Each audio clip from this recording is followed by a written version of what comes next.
কখনো কখনো একটা জার্সিও জানে দুঃখ কাকে বলে, সমালোচনার তীব্রতার ভয়াবহতা, অপেক্ষার প্রহরগুলো কতটা লম্বা, প্রত্যাখ্যানের এক একটা অধ্যায় কেমন করে পড়ায়। এই জার্সি সাক্ষী হয় দুমড়ে মুচড়ে যাওয়া সেই রাতগুলোর। এই জার্সিটা কখনো ভেজে ঘামে, কখনো কষ্টের অশ্রু জলে। হাল ছেড়ে দেওয়ার গল্পটা যেমন জানা, তেমনি ফিরে আসার অসমাপ্ত গল্পটাও মানে এই টি শার্টটা। সময় ফুরালে দায় মুক্তি হয় সব কালপঞ্জির। চিরসাথী জার্সিটাকে চুমু খেয়ে লেখা হয় অবিস্মরণীয় ইতিহাস।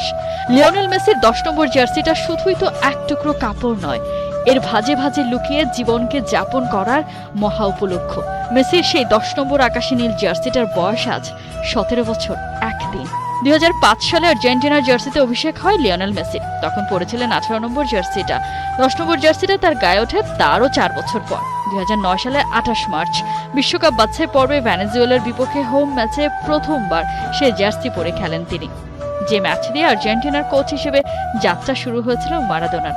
সেই ম্যাচে মেসি পরেন ফুটবল ঈশ্বরের সে আইকনিক জার্সিটা। এখন অবশ্য এই জার্সিটা মেসিরই সম্পত্তি। যখন এই জার্সিটা মেসি গায়ে জড়ালেন, ঠিক তখন থেকে জড়িয়ে গেছেন গোটা দেশের মানুষের সাথে। চোখে বিশ্বজয়ের স্বপ্ন নিয়ে মাঠে নেমে পড়েছিলেন ছোট্ট গড়নের সেই ছেলেটা। তবে একটা সময় এই মেসিকেই শুনতে হয়েছিল